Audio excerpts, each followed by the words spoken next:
my problem. It's not my problem. When I feel heavy metal, and I'm pissed and I'm needle. When I lie and I'm missing all of the time, but I'm never sure why I need you. Please don't reach out. All right. Welcome to the Prospect Podcast. We have a great guest today, Kevin Deshazo. We're going to talk about leadership today, getting better every single day, and we're gonna dive deep into that. He's written a book on it, and we're going to dive into all those kind of topics. There's a pretty big following on Twitter. It looks like it is going out to Twitter, so I guess maybe we're all good now. I don't see any errors, so that's good. I have, as always, to my left, I have Coach DePascal, and we're excited to talk and dive right into it. If you can, Kevin, just kind of go into your background, how you got into all this and built up your following and wrote your book. Yeah, so I've kind of throughout my life always found myself in leadership positions, whether those were deserved or earned or not. Just always found myself in those positions, and I've always been fascinated by leadership, by performance, by how do you get a group of people moving in the same direction when things are easy, when things are not easy. And so about 12, 13 or so years ago, I was leaving the corporate space, and I started to do social media training for college athletes. So I traveled around the country talking with college athletes, and this is before, obviously, NIL. And at the time, they were all getting, every conversation around social media was negative, right? Coaches were banning their players. Every headline was negative. And so I thought, man, if these guys could use it well, it's going to work out better for the school, because these guys are frontline brand ambassadors, but also set these kids up for success as they move into an increasingly digital world and whatever profession they're going to be in. So I traveled around the country to hundreds of college campuses talking to student athletes, and then got to have conversations with coaches and athletic directors about the things that I really cared about, which was leadership and performance and culture. Because I didn't want to be 45, 50 talking to college kids about Instagram, and they didn't want me to be that either. And so started to have these conversations and realized that most people treat professional development as bringing in a motivational speaker. And I do some of that. I try to do that in a different way, and it's mostly just entertainment, right? I call it a church camp high. It's like these speakers come in like, that was amazing, and then 2 weeks later, everything's the exact same, because it was just all 30,000 foot rah, be positive, be disciplined, be whatever, but there's no kind of ground level, here's how you actually put this into practice and change your leadership, change your team, change your life. And so I just started a daily email to just challenge and serve leaders and give them kind of a thought for the day. And then that grew into, will you come do staff retreats? Will you come speak to our teams? Will you come consult with our programs? And so over the last several years, we've worked with thousands of leaders, teams from high school to pro, on leadership, on culture, on performance. And talk about how you got into actually. So you started working with athletes. What was the impetus to do that? Is that your background in sports and all that? No, I played sports growing up. Was always a sports fan. It's interesting because I always wanted to work in sports. The story that I always tell, when I was in college, is around the time that Mark Cuban bought the Mavericks, and he's putting PlayStations in players' lockers. Just was a different type of owner. I'm like, that would be awesome. And so I probably emailed Mark Cuban 100 times and never got a response. Always wanted to work for a pro sports team. I grew up Jordan fan, wanted to work for the Bulls, whatever, and now I get to work with every sports team. And so it's was a sports fan, obsessed with leadership and culture. And I didn't, when I started in this space, I didn't know anybody in college sports. I had zero connections. I just used social media to share my thoughts, to connect with ADs, to connect with coaches, to connect with athletes, and thought that we had something that was unique in the way that we think about athlete performance, team performance. And so the more I would talk about it, the more it resonated with the message that we hear most consistently is that nobody's talking about leadership the way you talk about leadership. Because it's, most people, and I don't know if that's fully true if you follow 50 leadership people, we're all probably saying fairly similar things, just in our own unique way, our own voice, our own perspective. But we think a lot of it is really deeply tied into personality, how a player is wired, how a coach is wired. We would just call that leadership intelligence. Like, you can't lead people intelligently if you don't know who they are. You can't lead yourself intelligently if you don't know who you are. I kind of liken it to, if you're a gardener and you've got this plant over here that needs full sunlight and watered every day, and this plant over here needs full shade and watered once a month, but you don't know that about them, and so you treat them both the same. One of those plants will grow, one of those plants will die, and it wasn't the plant's fault. You were just a bad gardener. You were just an unintelligent gardener. You didn't have the information you needed to help each of those plants grow. And so we try to help leaders become more intelligent about themselves and about those they're leading. And what specific things do you like to like kind of analyze where they are from that standpoint? Like, what's in their, kind of toolbox and Yep. where they come from. How do you go and do that to gain a knowledge base? Yeah, we have a lot of things. One of the kind of our foundational tools, my business partner helped create, it's called the 5 Voices. And so it's both a personality assessment and a communication system. And so a great example of this, so there's a voice, a personality within our system called the nurturer. And the nurturer, they are unbelievable team players. They care deeply about people. They care about excellence. They care about winning, but they're not going to use people to get there. So they're great teammates. They love to celebrate people. Well, the best example of that is Michael Orr. So in The Blind Side, right? You've got the coach treating him like what we would call a guardian or a pioneer. Is like, go kill him, attack him. Well, that doesn't resonate with the way that his brain is structured. So Sandra Bullock comes out, she's like, hey, your job is to keep him on his, points at the quarterback, your job is to keep him on his feet. Your job is to protect him. Well, that is a nurturer's language, is to protect people and fight for people, not to attack people, but to fight for people. And so he had the same ability, but when you give the right message to the right person at the right time, it unlocks their potential, and then you get the performance that you want. And so that coach was speaking a language that the kid didn't understand. And so what we tend to do with people is, if they don't understand, like, well, we just need somebody else, right? We need somebody who understands it. Well, no, he can understand just fine. It's not an intelligence thing for that kid. It's an intelligence thing for the coach to say, wait a minute, how do I need to communicate this message to this kid? So I'll give you another example. We were working with a team a couple years ago, and most of their defensive line were all nurturers, which is a fascinating thing to think about, because that position is football is a violent sport, but that position is a violent attacking position. And so the way they had to frame the messages to those groups, it wasn't like coming at them, being super hard. It's like, no, that doesn't mean they're soft. That doesn't mean they're needy. Doesn't mean they're weak. Again, it's just the way you change the messaging to them to help them understand, how do you be a great teammate? Your role is to perform at this level for the good of the team. So it's not just about going and attacking, killing the quarterback. It's playing your role at the highest possible level to serve the highest possible good of the team. And several of those kids are now in the NFL because the coaches understood how to communicate with them. What are some of the traits that you think are necessary, and what are some of the things that you think have zero to do with any like innate traits, but can be cultured and cultivated? Well, that's a good question. In terms of like what makes a great leader? Absolutely, yeah. Yeah, I think if I'm trying to decide, do I want to follow this person? Because I think that's the question, right? It's like it's maybe they're quote unquote successful, but do I actually want to follow them? And because I think we hear this phrase a lot. Well, they don't have to like me; they just have to respect me. It's like, I can respect your competency, right, but I also need to trust you as a person. Again, that doesn't mean we have to be best friends. It doesn't mean it's kumbaya. Let's like hold hands and do trust falls. But it's like I need to trust your integrity and character.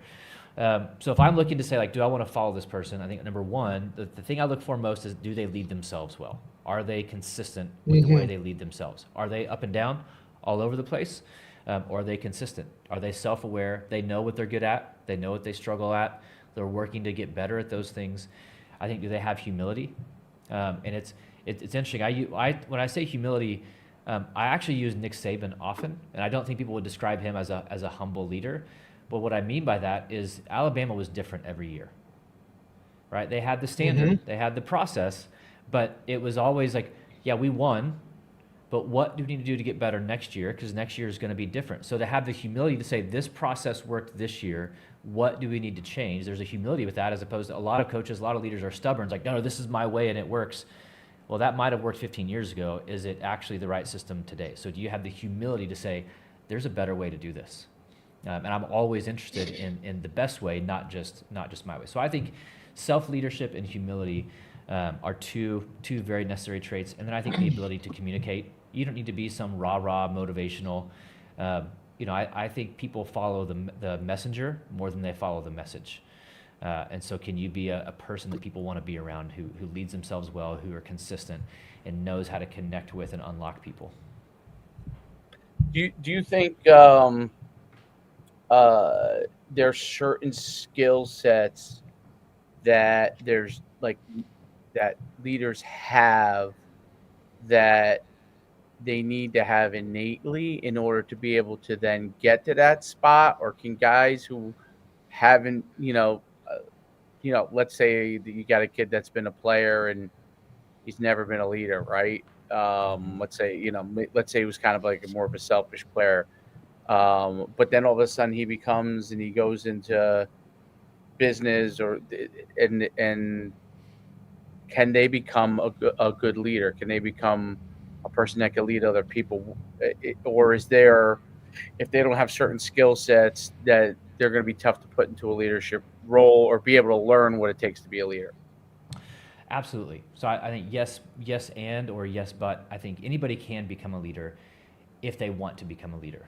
And so again, that humility piece of, because there are a lot of selfish players who can become great leaders if they have the humility to say, you know what, I didn't do this right when I was a player. And because you get, everybody thinks they know what it means to be a leader until they're sitting in that chair and like, ooh, I had no idea, right? Because I 100%. I get so frustrated with the culture of our world where we just decide that every leader is terrible and selfish and all these things. I'm like, you have no clue what actually goes into being a leader. Sit in that chair for a day. Right. Whew, okay, I might have a little more grace and patience. Because most leaders, are there terrible leaders? 1,000%. Are there selfish leaders, toxic leaders? Of course. But most leaders, they're just trying to figure out, how do I make people better today? How can I get people moving in the right direction today? And every decision they make, people don't realize this, every decision that a leader makes impacts everybody on the team, in the organization. But everybody receives that personally. Right. Well, why did coach do this to me? Why did the boss do this to me? Well, right. Nobody did anything to you. They made an organizational decision that impacts everyone. You're just viewing it through a selfish lens, and it might be inconvenient for you because every decision a leader makes is inconvenient for multiple people.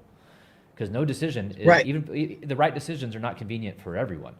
And so I think to have people to step in those positions, have to have the humility to say, okay, I know what I know, and I know what I don't know. Can I be the same things we want of players, right? Are players coachable? Well, is a person coachable? If that person's coachable, then they can become a great leader. But if their ego gets in the way, or if fear gets in the way, then they will never become a great leader, because that's going to be what drives them every day. But I think anybody is capable of being a great leader, but they have to actually want that. That's a great point. I think part of the problem too is everybody's. Yeah, go ahead. Go ahead, Derek. You're on a slight delay. Go ahead. Ask your question. I'll ask after. Go ahead. Go. Oh no, I was gonna say sometimes, everybody, like you said, everybody thinks they know leadership until they're actually in that leadership. Look, just because you're a really good offensive coordinator doesn't mean that you're going to be a really good head coach, right? The impact that every decision you have is going to, affect some people in a positive way, some people in a negative way. Some people, they really don't care. So even you as the leader, you're kind of looking through it in a lens, worrying about, oh, this is going to affect this person, or this is going to affect that person, when half the time, that person doesn't even give a shit what you said. You know what I mean? It's just, we just look at it like that, where decision is so impactful. And on the other side of it, not everybody is feeling what you think they're feeling, but and there's another side to that where they do feel like that. Right. So I think it's really hard. Like we say it all the time that, the best coaches are in the stands on Friday nights, right? And, if you call a run, they're going to yell pass, right? Or if you call a pass, they're going to yell run.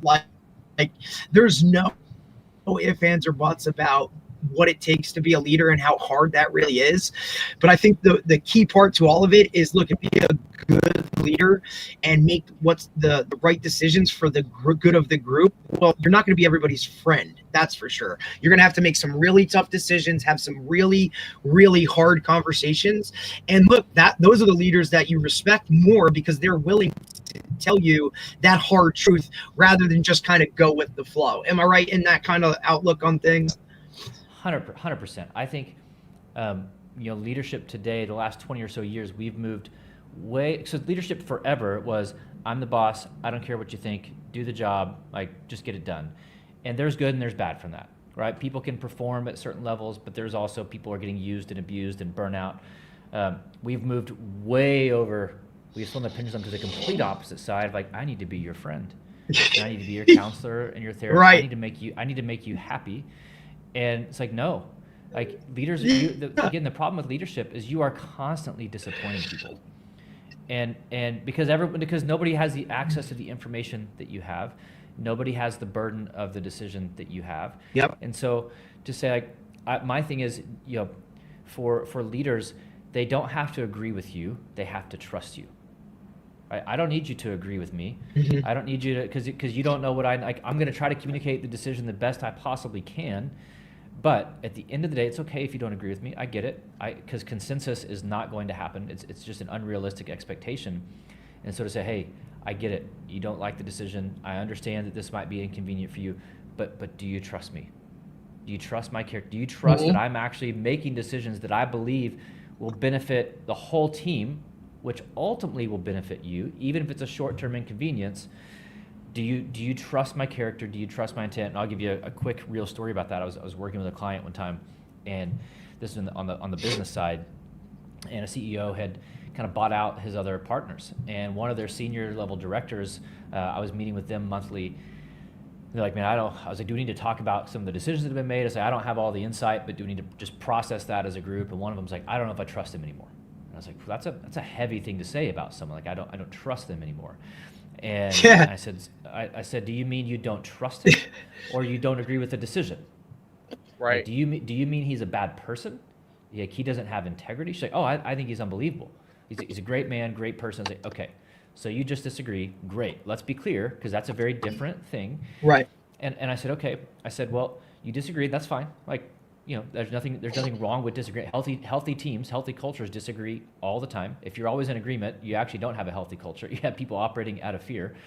And I said, you disagree, and that's okay. Right.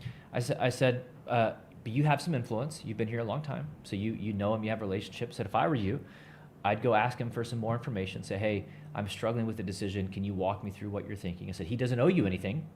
So he doesn't actually owe you any additional information. I said, but I know his character, you know his character. He'll probably give you some context, some information.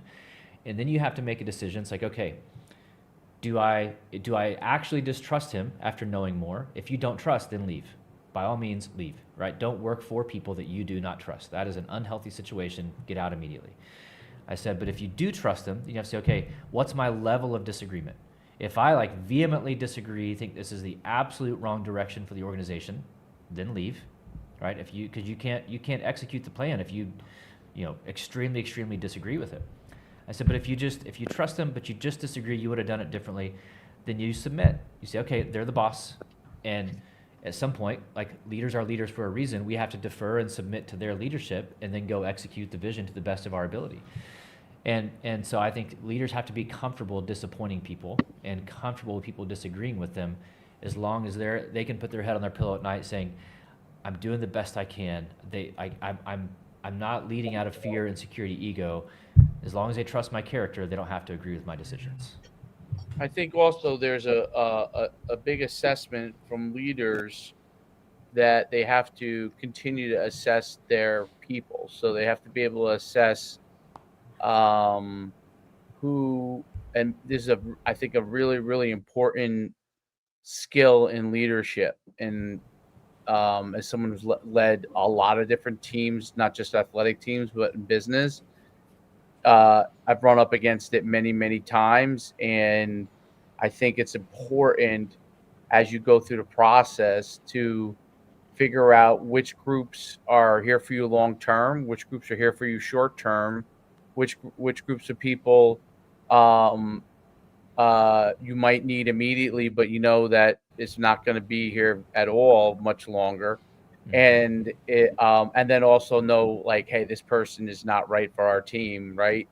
And then the other thing is self-assess. Like, what do you like? You have to listen to all the people that work for you and what they're doing and their suggestions, whether you agree with them or don't agree with them. But then also take the time to self-assess, right? I think that's what Nick Saban does a fantastic job of, or did well, probably still does in his life, but Yep. Self-assessing how he approaches everything, even though he has the process that he doesn't deviate from the overall process, but he self-assesses the things that are going well. And I think, and is true to what he feels he's comfortable with, which is why he walked away from leadership. Doesn't mean he won't come back at some point if he thinks he can figure it out. But in the present form at that time, with everything that was going on, he walked away and said, hey, I don't feel like I can lead in the way that I feel most comfortable leading. Yep. And I don't know that I can adapt to this Yep. process. Or that I want to adapt. Or I want to, right. Or Yep. that I want to. Yep. And I think that, right. So yeah, he probably thinks maybe I want to do something else, or maybe he's a real smart guy. Who knows? Maybe he's watching from the sideline for the last couple of years and saying, let me see how other guys that are good, that have worked for me, which he has a lot of those guys, and that have gone on to be head coaches, and how they handle it.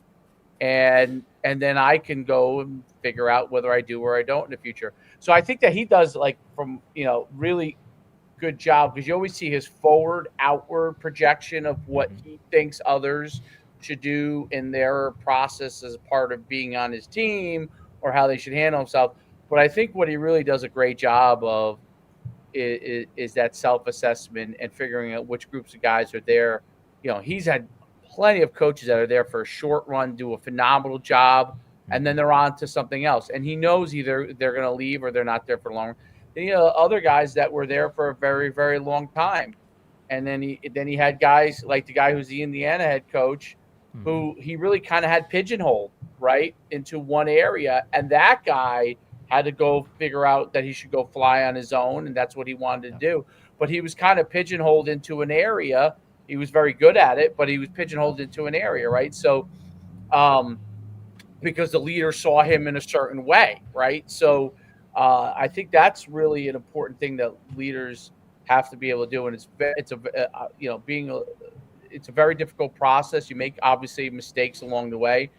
And the other thing I think, and I'm curious your thoughts on this, I think it's important for leaders not to beat themselves up when they make mistakes. So because that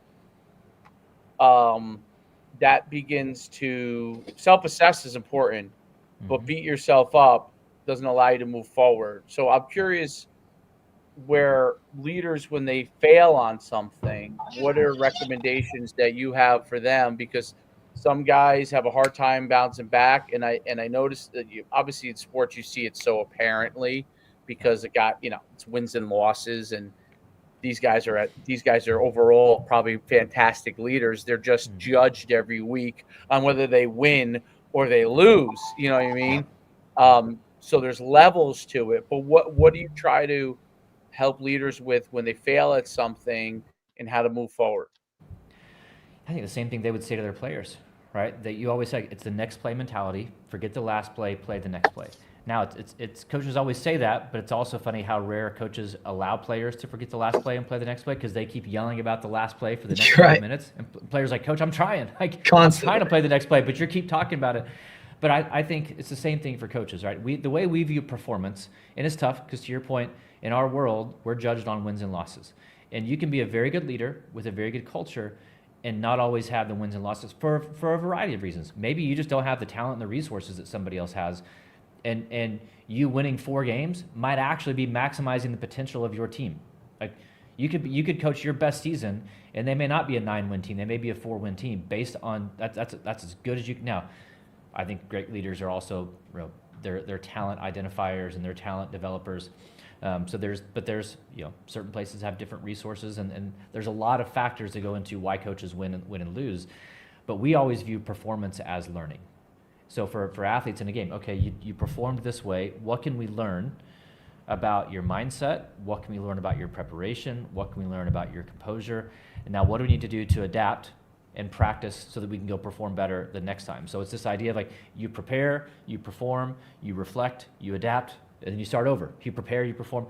And so it's the same thing for coaches, whether it's after a game. So we always tell coaches, after a game or after practice, what do? You go watch the game tape. Where were we in the right position? What went well? What can we build on?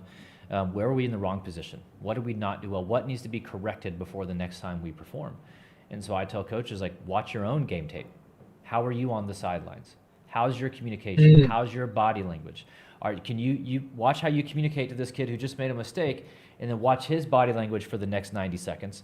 Did your communication set that kid up for success?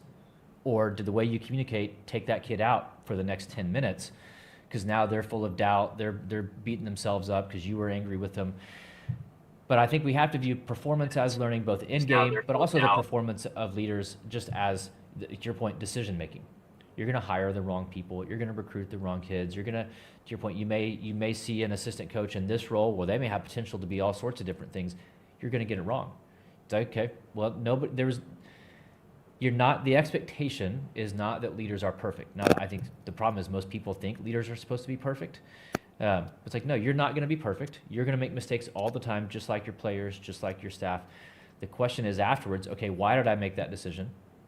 What led me to that? What can I learn about that? Okay, next time I'm in that situation, what decision should I make? So to your point, the self-assessment, the self-reflection, the more leaders take time for reflection, the greater their self-awareness, which means the greater their leadership effectiveness. And so just understand, why did I do that? Was there a pattern, a tendency? Was it fear? Was it ego? Was it busyness? Was it lack of information? Okay, well, how am I going to be better the next time? Great, now I've learned.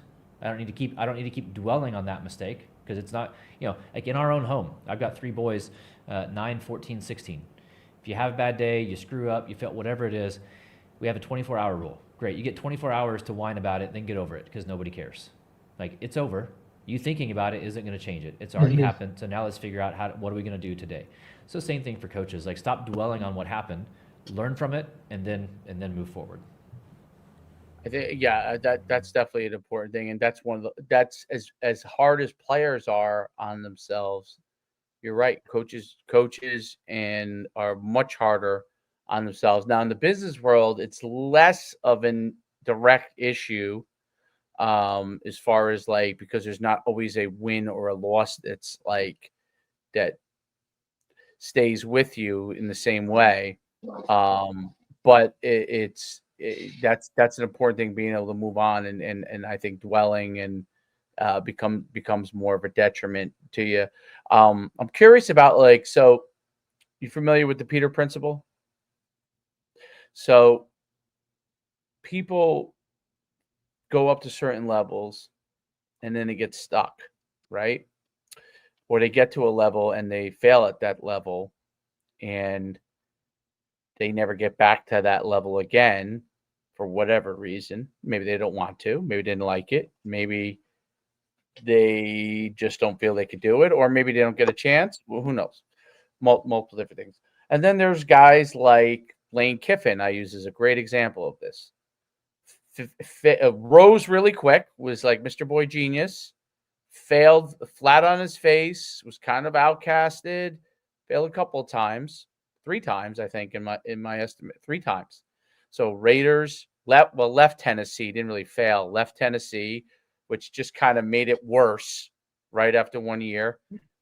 Then you could argue, I mean, he probably had a winning record, but failed, according to Big Time Football at USC. I'm sure he had a winning, but these guys get failed, they lose 4 games, So, in that capacity, and then went and worked for Nick Saban.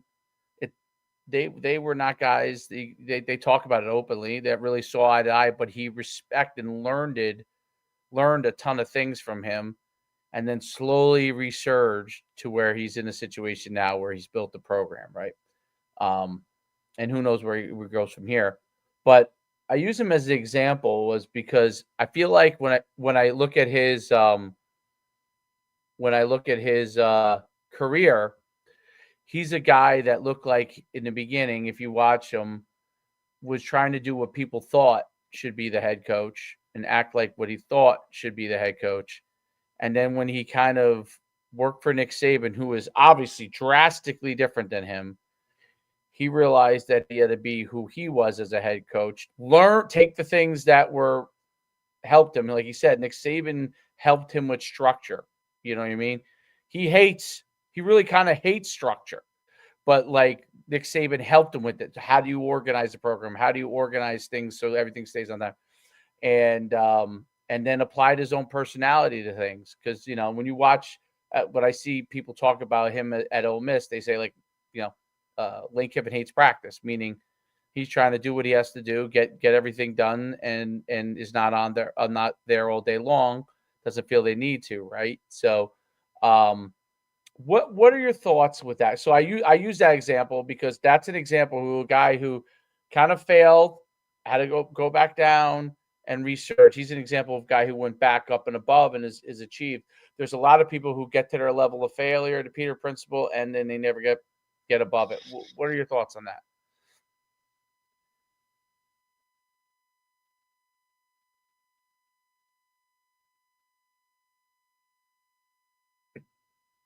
Can you hear? Yeah. I can't. I can't hear him for some reason. Let's see.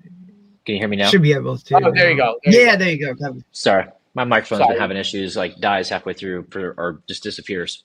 No, I think it's a really good question and a really good example. And I think for me, it kind of goes back to the humility piece and the coachability piece. But I think it's this is true of any industry, but we'll stick with football. Being an offensive coordinator is very different than being a head coach, right? There's a difference between performing, meaning you have tasks to do, and leading performers. And that's what leadership is. Like it's same thing in sales, right? Like you have your best salesperson, and like, oh, we're going to make them the sales manager. Well, they were really good at sales. They're terrible at leading people. And so now you've lost your best salesperson and gained your worst leader. And it's like, well, you got to train them to lead people, or you reward them differently and say, hey, do you want to actually lead people? Because you're really good at this, and we can redo your structure to where you can just keep selling and make more money selling, or we can put you in charge of developing and leading 10 salespeople. And they may say, you know what, I just want to keep selling. Now they may change their mind in a year because people, you know, we want different things and it's never final. But it's different between being a coordinator and a head coach. And every head coach realizes this pretty quickly. Like, oh, I thought I watched coach for a long time, but I actually had no idea what went into it. And so many get into that role and they fail. Because it's like anything else. You're going to fail. Now, there's levels of failure, but you're going to fail because you've never done it. All right. If I go, I think about like if a kid's going to lift weights and they're just starting out and they're trying to lift 100 pounds and they can't do it. Okay, we'll start at 90 and do that for a couple of weeks. And then you try 100 again. It's like, oh, I got it. Okay, well, you built up the strength and the ability to do that. Well, now try 125. Well, I'm not good enough for 125 yet. I failed. Okay, do 100 for a couple of weeks and then try and you keep failing as you're growing. You're failing because you're trying things that your skill set isn't there yet, but you have the humility and the discipline and the work ethic to say, okay, I know I'm not good enough at that yet, but I want to figure it out. So some coaches realize that pretty quickly and say, okay, how do I get as much help around me as I can so that I can learn how to be a head coach, how to run an organization? Because it's different running, coaching 12 receivers or whatever many versus leading an SEC football team with, you could have 100 some people or 150, 170 people in the organization, right? Because you've got all the players and all the staff and all the analysts and all the GAs and all your recruiting staff, and you're a CEO, right? You're no longer a ball coach. You're, especially in today's world, you're a CEO.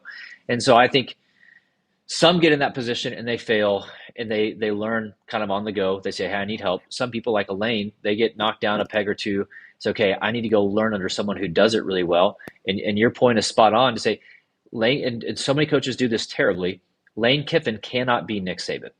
They are very different people. So for him to try to mirror Nick Saban, right, not even close. He's going to fail miserably and hate every bit of life, because it's not who he is. It's not how he's wired.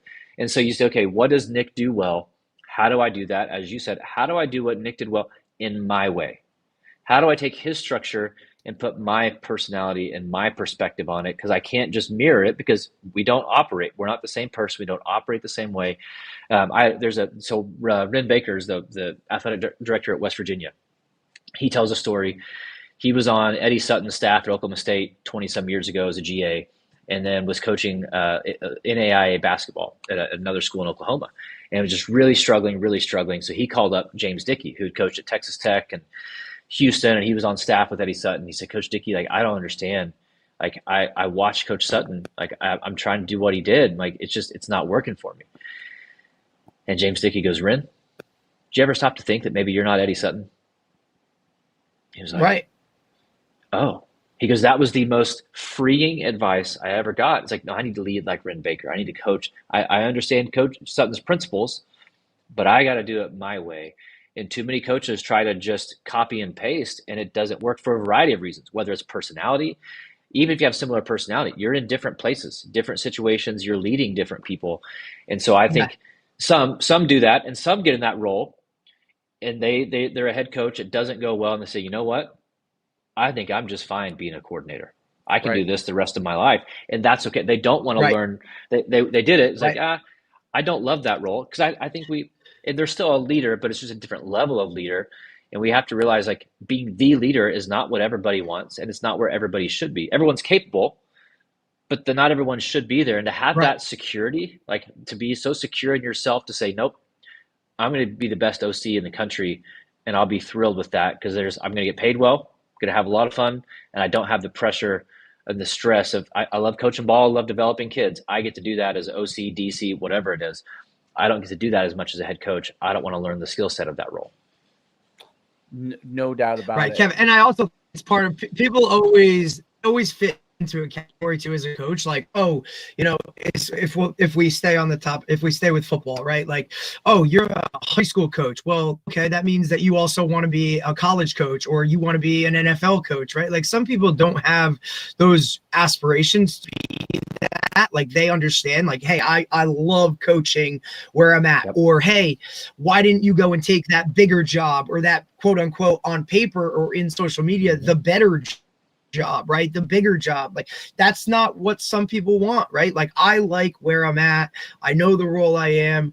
I think Chip Kelly is like an excellent example, right? Like, kind of rose through the ranks, you know, head coach at Oregon, then goes to the NFL, doesn't really work out, right? Like, and then takes a step back, doesn't, you know, leaves being the head coach of UCLA to go be an OC, because why? He just wants to coach offensive football.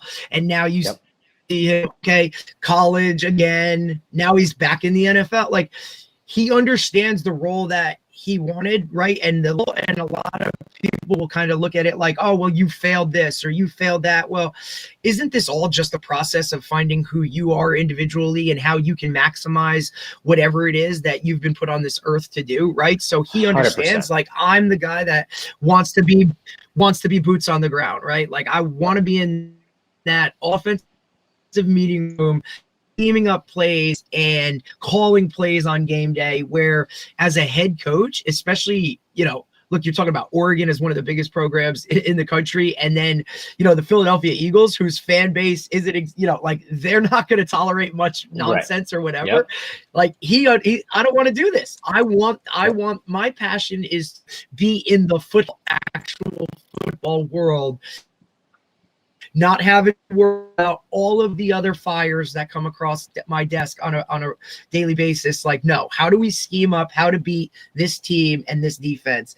I think that self-awareness is a trait that coaches or that people don't understand, that's such a pivotal part of being a really good coach, is the self-awareness, knowing who you are, what you are, and then ultimately finding those assistants that fill in those weaker to help support you and understand and will, you know, run with your message. Because look, as an assistant coach, you are not going to agree with every decision that a head coach makes 100%. And like you said, to circle back, right? Like, you don't have to. You're not supposed to. That's why you were hired. You were hired to not challenge in a negative way, but like, I look at my role as an assistant coach of a high school football team. As the assistant, my role is to think of things or come up with things that you as the head coach maybe aren't seeing, or you're just the connection with the players is no fault of yours. But as an assistant, I have a different, there's different interactions with the players because of the level that I'm at or the title that goes along with where I'm at, right? I coach differently, right? Like that's what you hire. You hire differences to fill in those blanks so that you can hit on every one of those things. I think head coaches do a really good, like the ones that are good do a really good job of that. They are. And to go back to Lane Kiffin, right? Like, they also nurture your assistants to ultimately be a head coach. So maybe you're gonna sit in on this interview process with this GA, or hey, you're gonna help me with ordering uniforms or something on that level to just ultimately show you, like, hey, this is kind of shit that I deal with. Like, hey, I just had a 45-minute conversation with the cheering coach because we got to figure out how this all works together, right? Like that. Really good leaders expose assistants and others to those types of things that not a lot of people have that head coaches deal with. 100%. And you have to understand, to your point, number one, I think it's we talk about this idea of you're at your best when you're 100% committed and 100% content, meaning I'm 100% committed to figuring out how good I can possibly be, but I'm also content if this is where I am. Like, I don't need to prove myself to anyone, wins, losses, whatever. Like, I'm content with who I am as a person. The wins and losses don't define me. And so for some coaches, it's they're that as an assistant. Their vision is not to be a head coach. It's how can I be the greatest I can possibly be in this role? That's the challenge, is how do I maximize my potential in this role? And I don't need to chase somebody else's version of success, because so many, you guys are in it. Coaches, the sports industry chases title maybe more than any other industry. And so you're going to go be a head coach at a place that's an absolute dumpster fire, top to bottom, and you've ruined your joy, your effectiveness, your ability to get other jobs. Like, you've ruined your career because you just were so desperate to be a head coach that you went to where nobody can possibly win. And it's like, or you could have waited. It's okay to want to be a head coach, obviously, but like, wait for a better. There's no perfect opportunity. Sometimes there is, but there's no patience. Nobody has any patience either, because the social media world has pushed and put everything into fast forward, and we're constantly comparing to the least amount of percentage that we see, right? Like, the most of the highest percentage we see is the least percentage of what actually happens in reality. And I think that's created such a false narrative for some of these. I mean, look, even like in the recruiting world with kids, like, some of these guys, like, think they're, they see all of this social media stuff of, hey, Alabama or all this. That's the picture that's painted, when reality it's like, hey guys, when we do the numbers, like 3% of you are going to play college football. That's right. And that's out of how many thousands of high school, right? That's the reality. And that's that's part of it. It's the same with coaching. It's the same with leadership. I mean, it's really hard to look at, I've been coaching for 16 years, to look at it and find, maybe full of guys when you really look at and by definition on paper of what most people think a leader is, you have those guys. Like, it's just the way of the world is not that anymore. I don't know if we nurture it or we just don't create leadership skills anymore in it, because everybody's afraid to say what you're not supposed to say or make somebody feel a certain type of way. And we've kind of been set in this forefront of like, okay, as long as everybody's okay and I'm friends with everybody, I'm leading. And that's really not the case. You have to have those really hard conversations. Trying to be a people pleaser will only cost you your own peace. And trying to make everybody happy, because you can't make everybody happy. I think it was Saban's like, if you want to make everyone happy, go sell ice cream. Like, I think the kindest thing you can do for someone is tell them the truth and hold them accountable. Now, how we do that matters, right? You got to be like, you don't be a jerk about it. Don't berate them. But if Yep. it's if so the three of us, if in our jobs, if we're making mistakes, and we're going to, because we're not perfect, all three of us would say, hey, if I'm making a mistake, I want to know about it. I want to know that I screwed something up because I don't want to be a burden on the people around me. So if I screw up, let me know. And either I can figure out how to fix it, or if you know the easy fix, then like guide me through that, walk me through the process. Awesome.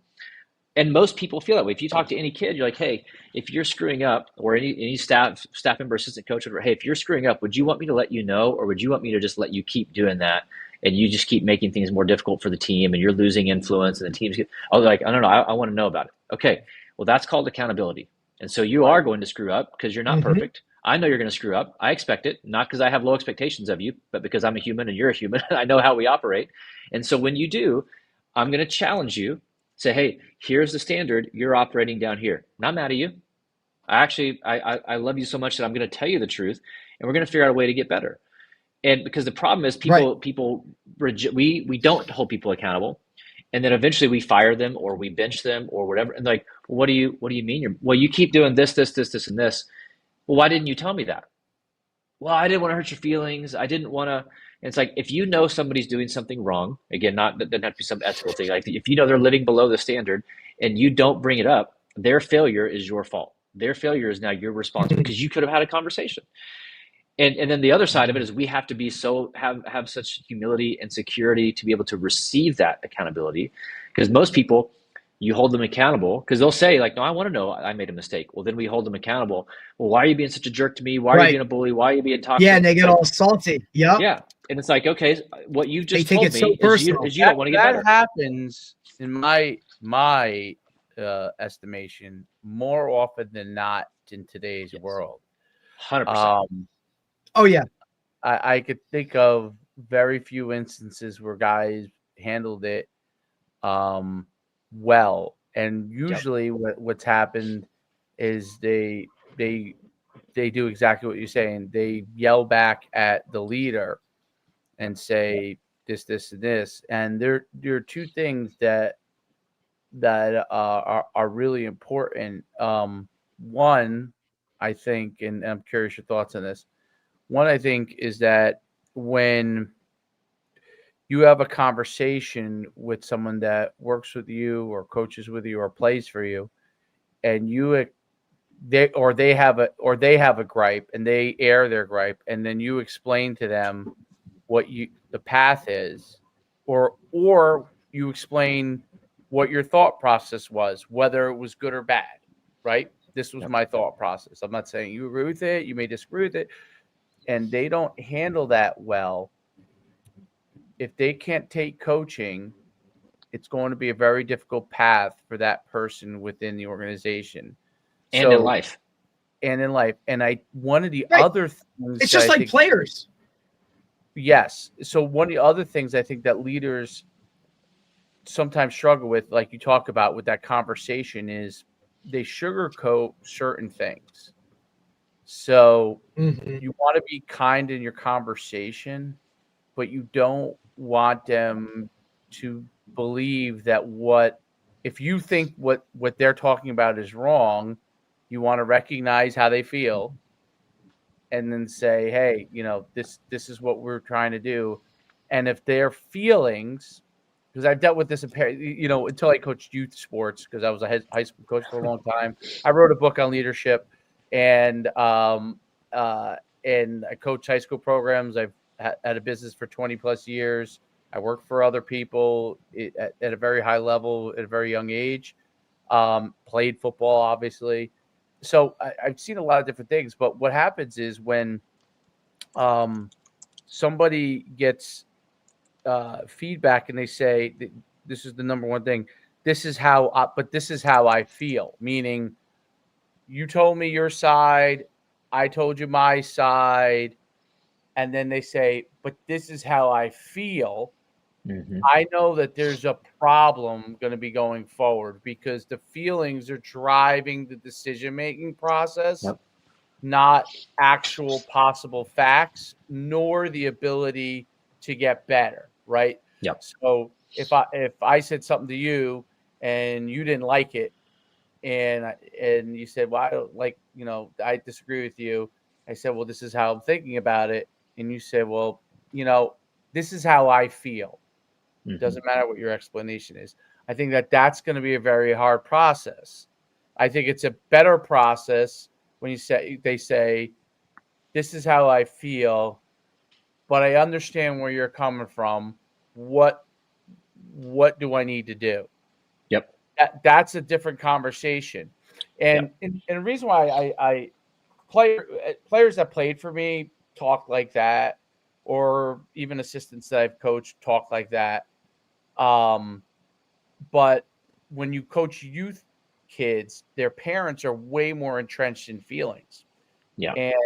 And I could tell you, I've had kids that are great kids that love a program, love it. They don't want to be on that. They want to be on the team.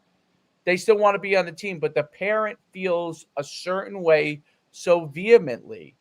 And then what I learned from that is that, everything I learned all the way up to that point was kind of thrown out the window, because you're like, player wants to be here. And you deal with it now in high school a lot more. Oh yeah. I haven't dealt with it as much because I haven't coached high school in the last 5 years, and I listened to Derek because he's told me that this has become more of an issue in high school now, okay, than it was even back when I coached, which is only 5 years ago, 4 years ago. But I noticed it at the youth level, and so I explained to them. I say, hey, listen, your kid loves it. So, well, it's hard for parents to get out of their feelings. Yeah. Oh yeah. It's very, very hard for them to get out of their feelings, and that at that point you get to this rub in the road. And I think, and we bring it up because Derek had told me he sees a little bit more in high school, if I'm not mistaken, right, Derek? And I think in the workplace you're seeing this a lot more so than you ever have, where guys, young people are coming into the workplace. They have a mindset of what they think it should be, and then everything is about how they're feeling about that. And I see it in college football because it's easier to leave a school and go to another school because of the portal, right? So as soon as you feel a certain way, whether it's reality or not, it's just easier to move on because you feel that way. I'm curious if you have solutions for this, because I don't know if there are, but if you have solutions for this and ways that leaders can go about thinking and handling that. Yeah, it's a good question. And I think parents ruin everything, right? As a parent with kids in youth sports, I sit and watch. Like I usually either sit, like I'm very extroverted, love being around people, but like at my kids' games, I just sit or stand if they're in basketball or baseball, like away from people, because I just can't handle. Every parent thinks their kid is like world class, going to be D1. I'm like, and that the coach is the dumbest person in history. I'm like, no, there's a reason your kid doesn't play. They're not good. Like this coach is not a jerk. They're not a bully. Right. They don't dislike your kid. Hard. They love your kid. Yeah. But there are coaches. So coaches have. I want to interject on this because I am a coach. Now there are terrible coaches. Sure. There are. It's not that they're terrible. I won't say that they're terrible in their ability to coach a sport. Meaning, I think that these guys, do the best they can, whatever knowledge they have. In some cases, high school, they're not intentionally. Yeah. I think sometimes coaches also allow the noise to influence them as well. And I think that is where you do got like, or sometimes I'm a parent on the side and, a kid goes and says, hey, I'd like to try this position. You immediately say no. Like the first thing you do is you let them try and show them that if you think they're not good at that position, let them try, let them fail, and say, hey, I think you might be better here. Yep. Well, it's like, so they surprise you, right? Total. Sometimes they surprise you. So my oldest is a junior. Last year with baseball, I'm very aware of like my kids' strengths and weaknesses. Like I know where they're good, I know where they're not. So like I'm never going to be that parent. I'm never going to complain to the coach, and I know the coach really well. But their JV baseball team was struggling with pitching, and I'm saying like kids who I mean, they're throwing it behind kids consistently. And I'm like, whew. And my kid's a solid pitcher, and he'd never thrown a pitch for his school. Now, like some of them didn't love the pitching coach. There's other factors, Right. But I emailed the head coach and I said, hey, this is not a complaint. You will never hear a complaint from me, like unless things are really, really bad. But like, we're not those parents. You know us. I was like, but I said, I know Gabe is super shy. He's never going to say anything. He can pitch. If you need pitching, But he guess can what? pitch. He's actually really steady. Absolutely. Yeah. I said, if you need, I said, I'm not saying you do need pitching, although you do. I'm not going to tell you how to do your job. Like, but if you need some pitching, like, you might throw him out there. And he was like, okay, I didn't know. He throws him out there the next game, 3 up, 3 down. I was like, yeah, he can do it. But I was making I was very careful because I know the emails that coaches get, because I hear the other parents talking to them. I'm not going to tell you how to do your job. If you don't pitch him, great. I'm just saying, hey, if you need something, here's an option. If you don't need it, great. Who cares? But I just want you to have more information available. Right. I'm not going to be mad at you either way. And so I think there's a lot of factors. I think our school where our boys go, they do a good job. Every sport, they have a meeting with the AD at the beginning of the season for parent expectations, and say, here's what you need to understand. That's amazing. And it's like, hey, and the coach is like, I'm never going to talk to you about playing time. We will not have that conversation. Yep. If you want to ask me how your kid can grow and develop, then we can have that conversation. I prefer your kid to have the conversation with me, which is great. Like the travel clubs my boys have played on, their coaches, they will say, like, I'm not going to talk to you.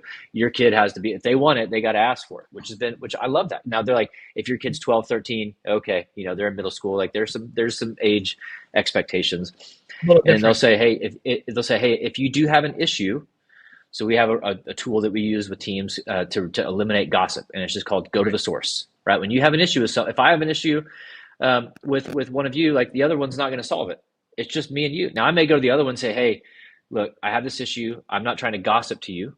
I need your wisdom and expertise because you know him better. I may be wrong. So if you think I'm wrong, tell me I'm wrong, but I want us to have a productive conversation. How do you think I should approach this? Well, now I'm going to him not for gossip. I'm going to him for wisdom. And I'm saying, hey, just keep this between us. Like the team doesn't need to know about it. Like I'm coming to you for help, not coming to you to spread rumors. Right. And so like our school teaches that to the parents, like, hey, you will, if you have an issue, come to the coach. Don't talk to another parent. Don't gossip is not going to be part of the culture. We don't allow it from your kids on the team. We're not going to allow it from, so they set some expectations with parents. Now, parents still have to listen, which is a different That's huge. Story. That eliminates, but I'm just, that eliminates 50% of the problem right there, because I think communication is the biggest factor. And not to cut you off, Kevin, but like that communication of just, hey, yours, like, look, I'm sitting down your kids and giving them the expectations and the standards of this, but also you as the parent, especially middle school, high school, like there's an expectation for you as well, not only to do your job as a parent. And look, I'm not going to tell anybody how to parent or whatever. That's your world. But when it comes to this program, right, like this is some of the things that you're expected to do. Now, look, can't deal with that, or you don't want to deal with that, like, look, that's a different conversation. And look, you need to have that with your child, because hey, maybe this isn't the right sport for them, or I'm not the right coach, but like, this is how we are going to do things. This is how we're going to do it. Ultimately, at the end of it, my name's on it, right? And that's it. This is it. And correct. And I love that the athletic director factors that in too. Right, because that's big too, right? Because like now you're not talking, oh, well, he's the boss. This coach is out for my kid, or it's only the football team. No, this is my athletic department. This is the brand of athletics at this school that's going to, this is what it's going to be, and that's the bottom line. So I think that in 100%. Itself eliminates at least some of the problem. Now, and he tells them, you get to the next level, like that's what it is. Those are the people that. Totally. And to your point, not everyone's going to listen and abide by it, and that's life. But he tells him, he's like, look, I'm not going to come to your job and tell you how to do it. So don't tell our coaches how to do their job. They're going to make mistakes. They're not going to be perfect. They love your kids. They want the best for your kids, but they're also imperfect. So if there are questions, let's have adult conversations. And he also tells them, not within 24 hours of a game. He's like, do not come. He like, 100%. We lost a playoff game one time. And he goes, and before I get on the bus, a parent's like, well, you should. He's like, okay, now is not the time Oh, to of be course. having that conversation.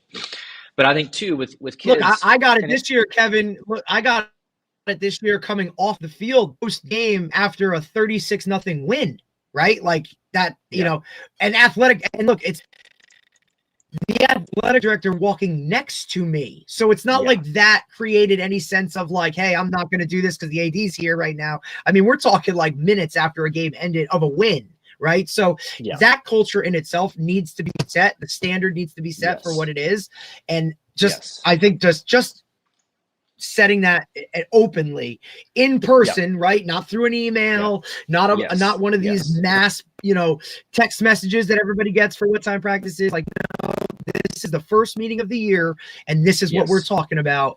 Here it is. And I think that's they do it. They do it fall, winter, and spring sports. They have a meeting for each one, and it says, he's like, hey, here are what you can expect from us. As coaches, as leaders, here's what you can expect from us, and it's consistent communication, you know, all these different things, and here's what we expect from you. So to your point, like that's why communication is such a key thing for leaders, to over communicate and don't assume anything. Over communicate. And so to your point, it's the same thing for kids.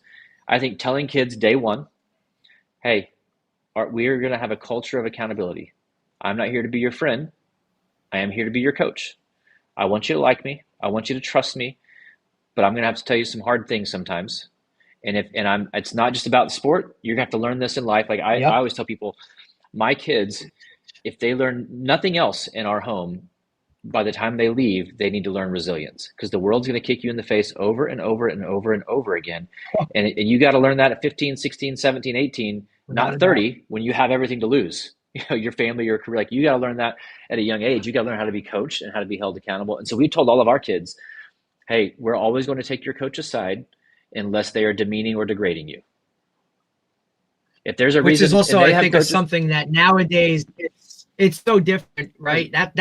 Look, that's, you used to get in the car and every parent was, you know, hey, your coach did this, or that's why, like, you listen to your coach. And I think that's flipped a lot now, when now you get in that car 100%. and the first thing that they're talking about is, you know, oh, your coach made the wrong call here, or he should have played this, or you should have.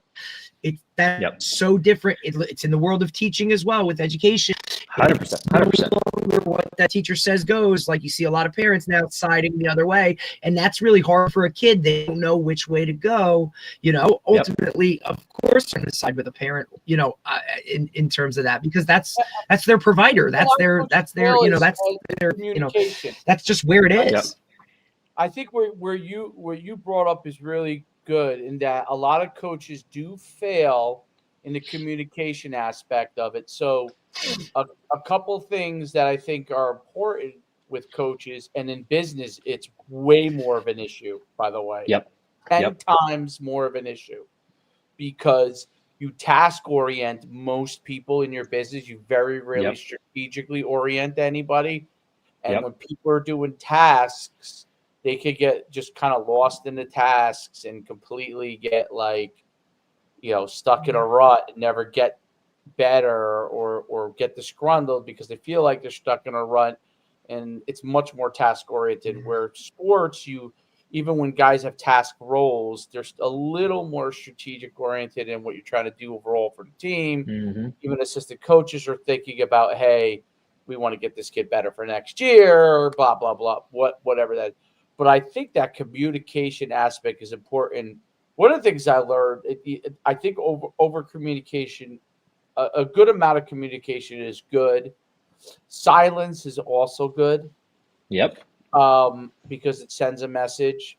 Direct messaging and things designed to stir a response to see who's on board can sometimes be good. It's risky, but sometimes can be good. And I think that overall, if you have a long-term vision, you have to start to figure out, like, who's on the ship, who are the rats on the ship, like, who, you know, and you have to kind of start to figure that part out. I happen to have had a few really, like, big life examples on it in my own business and as a coach, but I had one as a coach where I literally took a program over that was probably one of the worst in New Jersey. and we ended up going to the state championship 5 years later. But we had a lot of odds against us. One of the guys that hired me didn't want me to be the head coach. There was a lot of stuff against us to begin with. But one of the things was there was a continuous movement of coaches over the years. And what ended up happening is there was, by the time I got to the state championship, there were I think it was two guys that were left from the original staff. Those two guys were hands down the most trustworthy, stable human beings that you could have, as far as, not that they didn't listen. I got knocked down, drag out battles with them in the early years, but they were the first guys to come over the next day, give you a hug, you know what I mean, and be like, hey man, I'm on board. Like, you know, and guys that were part of it in those same instances, maybe gotten knocked down, drag out battles and didn't say anything. And then I would see certain things and I'm like, this guy's not going to be here next year. And sometimes it was coordinators, you know what I'm saying? So it was very, very interesting. And the two guys actually who made it all the way through happened to be guys. One was the strength and conditioning coach who helped with the O-line, D-line, but wasn't really a coach. He was the strength and conditioning coach. And me and him had huge disagreements. He was so old school. I mean, he's literally, we're talking about Lombardi all the time. You know what I mean? That's how old school he was, you know? And, you know, it's at least 30 years older than me, at least 25 years older than me. And, but he was a great human being, right? And that went so long. So even when we disagreed and I had more modern tactics, he had some old school tactics, we figured out what worked. Where can we meet? You know, I need to do this. Okay, great. You know what? And I realized some of those things were actually great. He was right on some of these things, believe it or not. Like, there were things he was right on. And then there were things that, like, from like a speed standpoint, he was like, you know what, you're right on these things, right? So it actually worked out really well. The other guy was an O-line coach, okay, who had zero responsibility. He was literally like the bus coordinator. He had played O-line in high school. He was a wrestler. And he was the lowest man on the totem pole. I really didn't even think he was going to take the job. And I didn't think he was going to pan out. I never thought he would pan out because he didn't know anything about football. Very little. He ended up being a phenomenal offensive line and defensive line coach. And he really didn't even want to coach offensive line because he was really more of a defensive line guy. And he became even better as an offensive line coach. And now he still coaches to this day, you know, at another school. And every school he's been at since, they've been a powerhouse. Like, he's been an assistant. He's always been an assistant. But he's been a huge part of those programs. And I thought it was so interesting. So what I learned from that is that loyalty is very important, but it wasn't loyalty. They weren't loyal to me. Like, they weren't my guys. There were guys that I brought in that were my guys that did not make it. They could not handle the losing in the beginning. A couple of them couldn't handle the losing. A couple of them couldn't handle me. Period. Like, they couldn't handle me. Those two guys never took anything personally to heart, meaning even they have everyone's personal feelings, but they were able to move on to it for the greater good. And I can tell you that we ended up becoming phenomenal friends. They would not have been guys I would ever hang out with, never in 100 million years. And they became great friends to this day. I'm friends with, and it's interesting because as leaders, you have to, I feel like you have to continue to learn from your staff, but also to weed out your staff. And that is hard for a lot of leaders. And by the way, so on the player side, sometimes you don't weed out players, in my opinion, but you sometimes have to let players go if they're not happy. Meaning, you have to say, hey, it's okay if you don't want to be here. It's okay if you want to transfer. It's okay. I'm not upset with you. I realize it's not, you don't dislike me per se, but you dislike the program. That's okay. But I think you have to do that, and you have to continue to do that. Now, I've read Jack Welch's book. I don't know if you've read Jack Welch's book from back in the day, right? Yep. He was big on getting rid of, I can't remember if it was the bottom 20% or bottom 10%, whatever it was. Maybe it's bottom 10%. And every single year. I don't know that I subscribe to a percentage, but I subscribe to figuring out who really is not there to be a part of what you're doing and figuring that out and handling that, knowing that you might lose players because you do it. You might lose a superstar because he's loyal to an assistant. You have to be willing to part ways with that, because at the end of the day, you got to go to sleep at night, and there's no point in going to bed worrying about this guy stabbing you in the back and this guy doing this and this player doing that. You're better off getting out. And by you worrying about that individual, right? Like, you're taking away from all the others, correct? Like, you know what I mean? Because you're so hyper focused on this one, what you think is a pivotal piece to it, when really, like, look, sometimes addition by subtraction, like, now my focus can go to the majority of the guys that aren't acting this way or doing this or doing this, right? And that's where I think being a head coach, especially football, where the numbers are just your roster size is just bigger, you're just dealing with more of it. I think that's where you really have to start to understand, like, hey man, sometimes we just got to cut ties and go, which is why I am in favor of the transfer portal in that, retrospect. Yep. I mean, it's there's no lukewarm, right? Either you're all in or you're all out. And if you're out, be all out. It's okay. Just be honest with everyone. Be honest with yourself. And I think part of it too is realizing if someone is not an A player, but they're not bad for the culture, are we okay? Are we okay with them being a C player but an A culture guy? Like, okay, they're not going to perform to a certain potential, but they're not going to hurt us because the way they show up makes us better. Great. I mean, I have a women's basketball coach, Power 4, who got rid of I think it was their top player last year because she was a culture cancer. And the coach lost so much sleep over it because you fear, because we believe this lie that one player makes the team. No, one player will break the team, especially on a smaller team. And she's like, our whole environment is so much different. Like, and getting rid of a toxic talent will elevate the performance of everybody else, because that person wasn't actually making anybody else better. And if you're not willing to have those conversations, then you actually don't have a standard.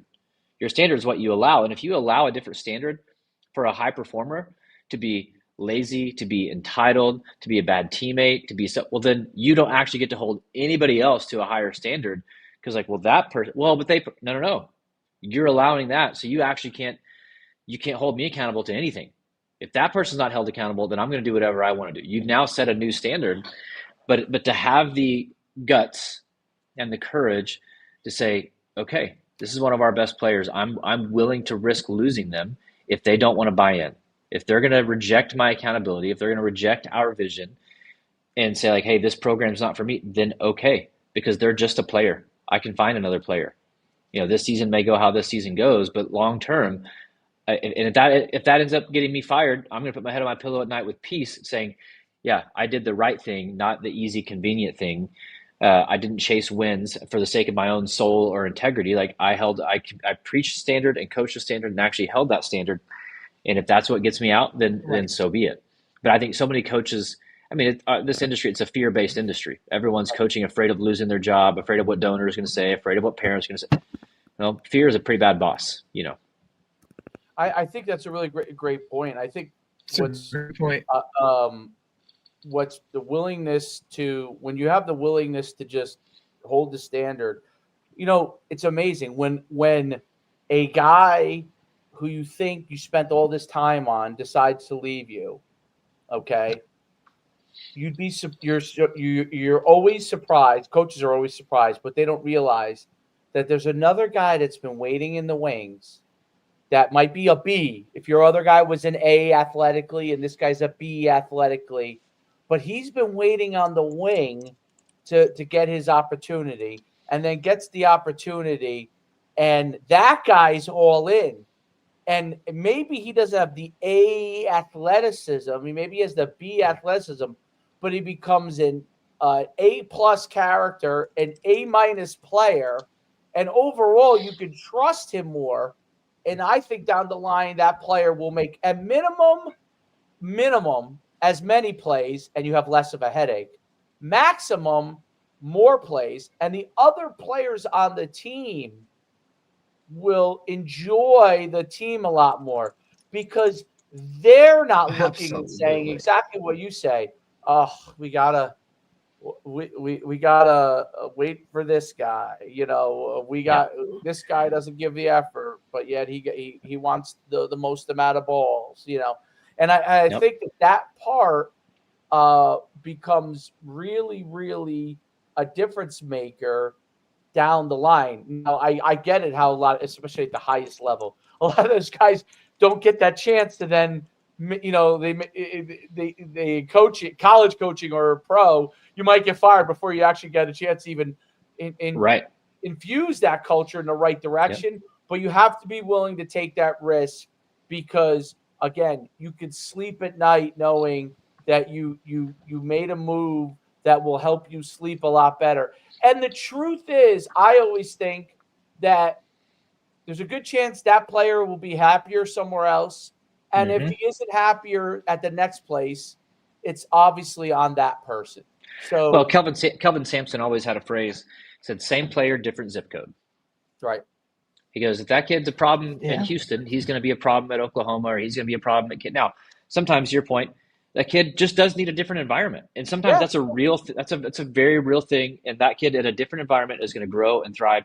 And a lot of times, it's not necessarily the environment; it's the kid changing and becoming more mature and having some humility. Like the kid's changing, the environment wasn't the issue, and that happens. But so many times, they're chasing, they're transferring, they're leaving, they're whatever out of their own selfish gain. And can I get more money? Can I get more playing time? I always tell young people, when you get out of college, it doesn't matter what the job is. Work for someone who will develop you. Because you can take skills to pretty much it, unless you're going to be a doctor or an attorney or whatever it may be, something specialized. But for the most part, you can learn any skill. If it's marketing, if it's sales, if it's coaching, whatever. Work for someone who will develop you, who will help you grow, and then you can figure out what you want to do with your life. You don't need to have it all figured out at 24, because most of us don't have it figured out at 40. But go work for someone who will invest in you and who will develop you, and you will have such an advantage in life. Stop chasing all the shiny things, because it ultimately leads down to a path of unhappiness, of dissatisfaction. You're going to be 40, like, what in the world have I been doing? I've been chasing somebody else's version of success. I never actually did the things that I should have been doing. And it's the same with these kids. Now it's tough. It's hard to tell an 18-year-old at Oklahoma, like, hey, don't go to Texas where they're going to pay you $1.5 million and Oklahoma paid you $5 million. That's a bad decision. Well, it's like, not all money is good money. Chase, will they develop you? Will they invest in you? Can they prepare you for the next level or whatever it is? There's so many other factors. We just get distracted. And I think coaches have to be the same way of saying, okay, what are we actually coaching for? Yes, obviously we care about wins and losses. But if one player is going to make or break our program, then we've done something wrong. I think it's a great point. I think developing is a big aspect. And then the other thing is opportunity, right? Mm-hmm. So you need to be developed. That's a good part of it. That's the mentorship part of it. That's one part of it. And the other part of it is someone who's willing to just say, hey, listen, I know you may not think you're ready, but you just got to go. And go figure this out. You got to go figure this out. So those two things, I mean, that's the world, I guess. But it's like, right. Hey, and you're going to fall on your face, right? And that's okay, because I expect you to. That's where you're going to learn the most. That's right. It doesn't mean that I think you're a failure or not good enough. I know I'm throwing you into something that you've not done before, so I know there's going to be struggles and setbacks. I get it, but this is also the best place for you to fail. You're not going to fail in a way that actually costs us anything other than your own ego. So if you're good with losing that, then great. Go run, jump, try to figure this thing out. When you fall on your face, let's have some conversation, and I'll coach you up, and then you'll go try again. And eventually you figure it out. I think that's a huge point, to give people opportunity. Because I think this generation, I know we always try to overgeneralize generations, but this generation is terrified of failure. Yes. Terrified of it. Oh boy, yes. And to put them in positions where, like, they can fail in a safe environment, like, hey, you actually have nothing to lose here. Your job's safe, as long as it's not an ethical thing. Your job's safe. Like when I was in the corporate world, I was in healthcare recruiting, And I was very successful in what I was doing. And our president was like, hey, I think we're going to try to branch off into this market. He's like, you want to try that? I'm like, let's go. I have no idea. And it failed miserably. And actually, like nothing, there was no actual need there. But he was like, you're safe. Like, we don't know if this market works or not. Like, there's no pressure on you to figure it out. Let's go see what's possible. If not, we have plenty of opportunities here. You're not going to be gone. This isn't figure this out, or there's nowhere for you at this company. It's like, hey, this could be a potential for us. Go figure it out. Well, a year and a half in, like, yeah, this is not going to work at all. I've talked to everyone I can talk to. We've figured out every angle, and it's just not great. Well, let's slide you back over into this role, and we'll figure out. But he trusted me to go try new things, and if they worked, awesome. If they didn't, awesome. But we didn't know if we didn't try, and it just took the fear of failure. I'm like, great, I fail all the time. Welcome to life, I think a great example happened Right. last night in the basketball game that I was watching my son's team playing. My son shoots three. He'll go in traffic. He'll drive. We ran a play, and he got a pass. Nobody's ever been more open for a layup of all time. He's a very good basketball player. He was so open. It was the easiest layup he ever had in his life, and had so much time to think about it. Actually, as it goes on. Oh, yep. He actually like shorthanded and missed it, and he was so upset because it was a thing of beauty. You know what I mean? The coach put the play together. It was a thing of beauty. I was like, that really was a thing of beauty. And he missed it, and he was so mad at himself. And I said after, I said, instead of being mad at yourself, I said, you get the ball and you're that open, you attack it the same way that you attack it when a defender's in your way. You go at the same exact speed, and you just lay it up. And you listen, you might miss it. I don't know. But you go at that same exact speed. You don't change it because you're all of a sudden got this fear of failure because you know it's the easiest layup you ever had in your life, right? So all of a sudden the fear of failure creeped in because he had this time to think about it as he was going up for the layup. And that, to me, defines how a lot of kids are in today's world. Like, they're scared. Oh my God, this is the easiest layup. Like, what do I do? Like, no, you just go as hard as you normally do, and you lay the ball in, and whatever happens, happens, right? And I think that's important. And when I saw it, I was like, oh my goodness, like, it was a glaring example. And I've seen other kids, but it happened to be my son in this instance, do the same thing. And I realized they had the time to think about actually failing when they're normally on a fast break and they're playing against someone and they drive and they have to go over somebody. They just make the layup or they don't think about it. But in this instance, they do. And that is one of the things that with the younger generation that they have a hard time with, because everything is so cultivated for them. Meaning, here's where you go to train. Here's where you go to learn. Yes. You go to Kumon for extra learning. You go to this for that. And they're left out of the decision-making process a lot. And then when they all of a sudden have to make a decision, they actually fear failure because they haven't been making as many decisions. And I think that's a huge part of Gen Z. Massive.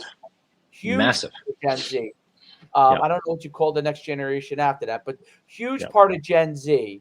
And I think it's only going to become more as things become even less decision-making gets put into their path with AI. Like, I could look at AI and still make my own decisions on it, even though it's incredibly tempting to not make a decision.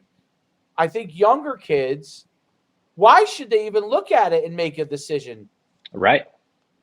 They look at it like, there's the answer. That's the answer. Why should I even read it and think about if it's right or wrong? It's AI. That is the answer. And so that takes we're sending them to a trainer.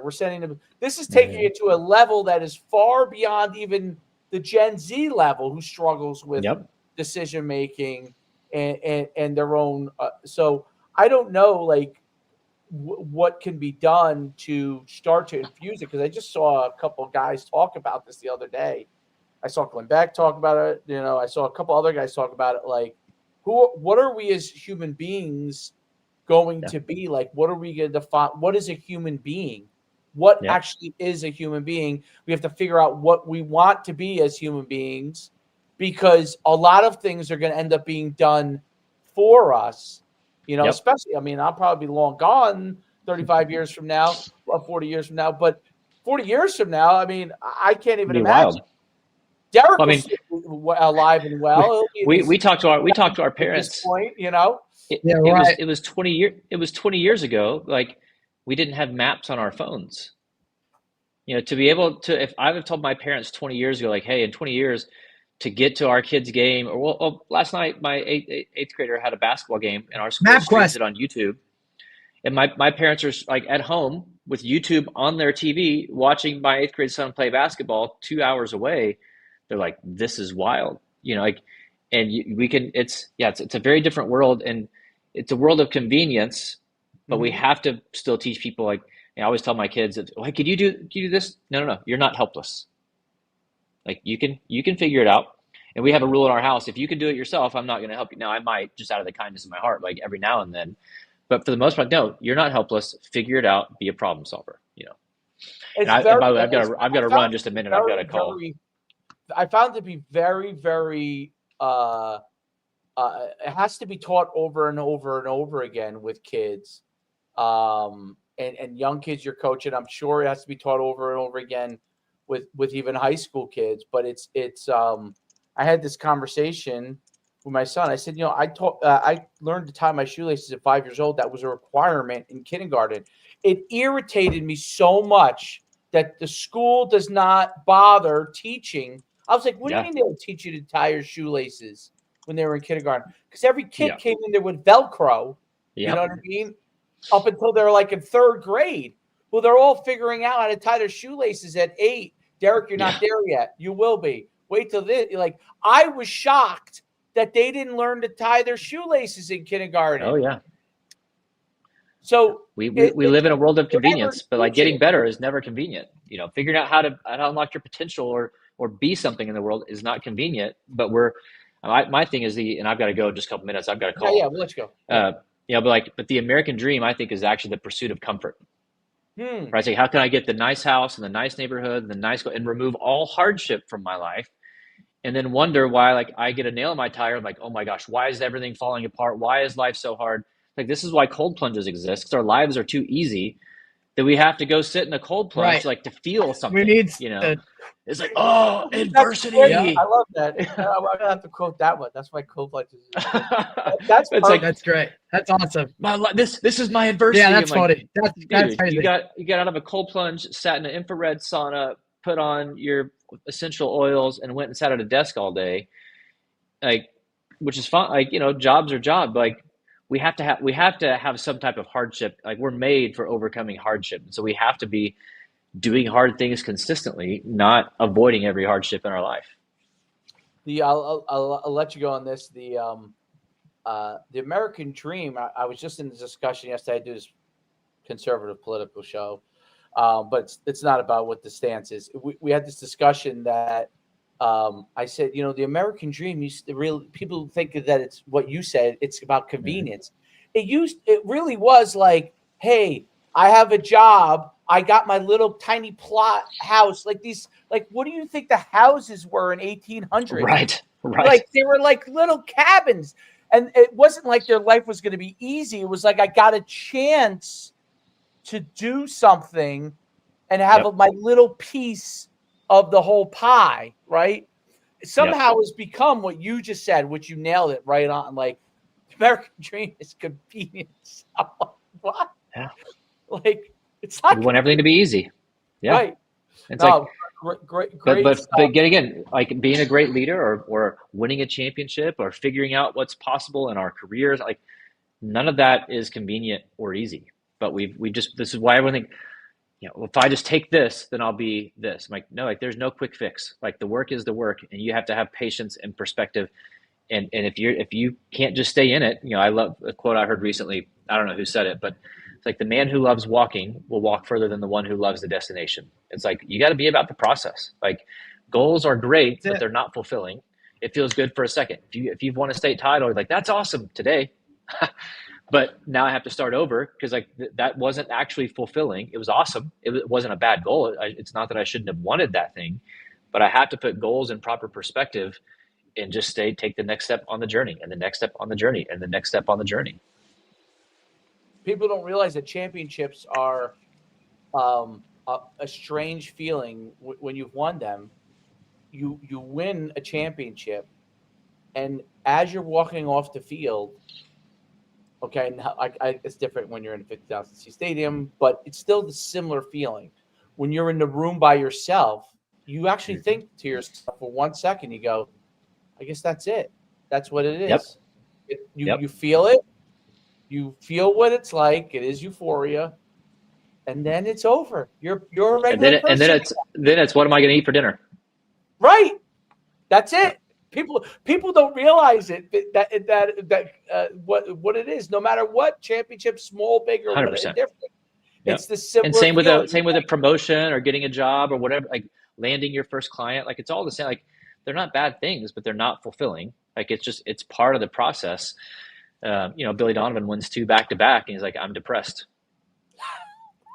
Right. He's like, is this it? I'm 35. I'm at the peak of my profession. I've done it twice. Is this all there is? Yeah. Because again, like, right. And it's because you've wrapped your identity up in an outcome, not Correct. Your identity up in who am I becoming along the way, and how do I stay engaged in this process.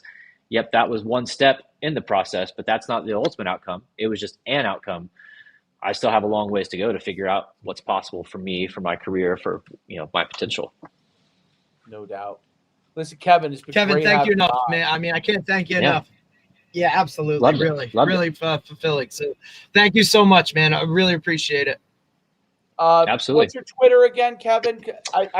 So people can go and follow you. I know you got a big following there. That's probably the best place, right? Yep, probably the best place. Just at Kevin Deshazo. So just my name, easiest place, and that's got all links to websites and books and email and all that kind of stuff for people who want to check it out. Perfect. Thank you so much. Have a great day, and we'll see you soon, man. Absolutely. Appreciate you guys. Have a good one. All right. Bye. Thanks, Kevin. Good luck. Thank you. That was great. Great job. Good Great stuff. guest. I didn't know anything about him until I looked it up, and I didn't even know at that point even really what it was going to be about. But he was phenomenal. Yeah, a lot of different those guys that kind of can cross.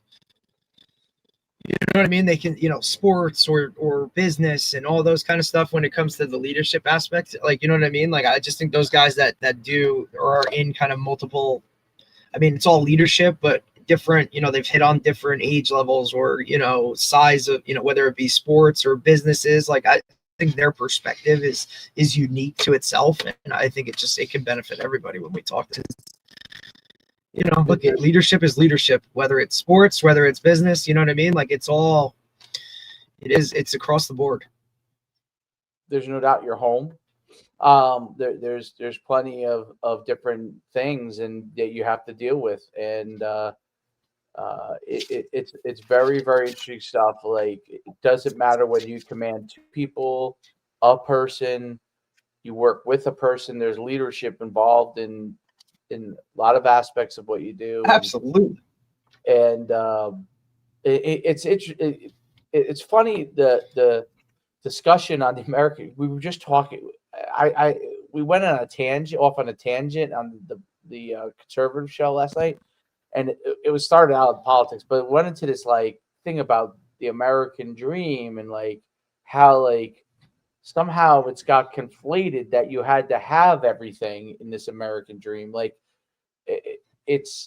there are people right. that get to have everything. Very few. It's no different than becoming a pro athlete. Very few people make it to that.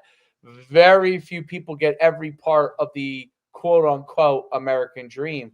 But it was really intended so they had freedom, like to have the opportunity to have a piece of America, whether it's whether it's a house, whether it's a small house. But I mean, like, the people who won freedom in the 1700s, I mean, like when you look at the houses from them, they're pretty tiny.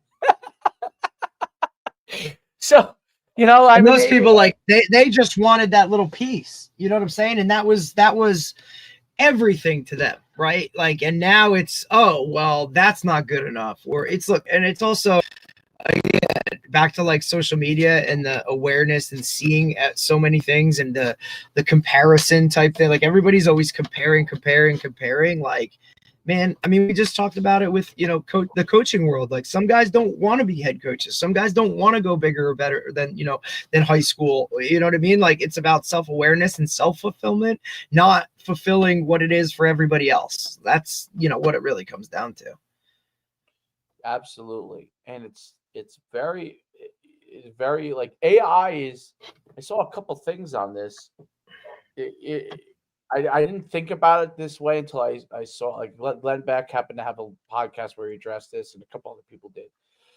And it's like, there's going to be a point where you're going to be having a lot of things done for you, like a very near term time period. Like, think of how fast AI has progressed just in the last year or two. And you're going to have things happening that are like, you're like, what? Like, there will be a very short time period, Derek. It's almost there already. Where you'll pull up your film and football, and that whole shit will be broken down for you, told to you exactly what the team's going to do percentage wise, every tendency they have.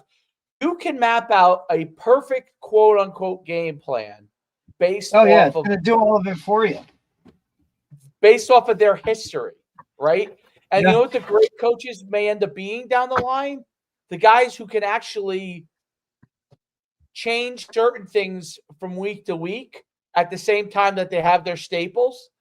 Those people are probably going to become the best coaches, because eventually they're going to get perfect information.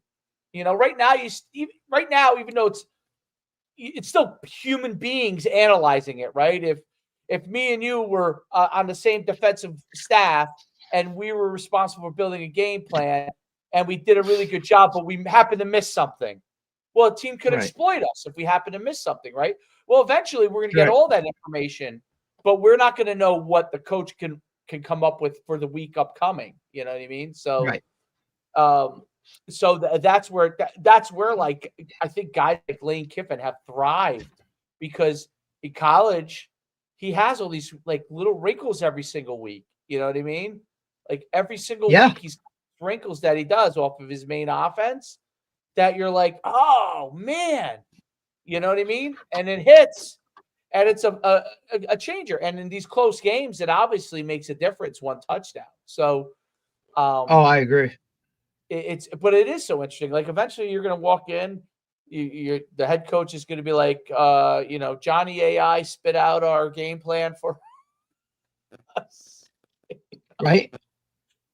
He spit it out for us in 15 seconds. Here it is. I know. All right. Now, what the do work? we want? The work is no longer going to be a part of it. You know what I'm saying?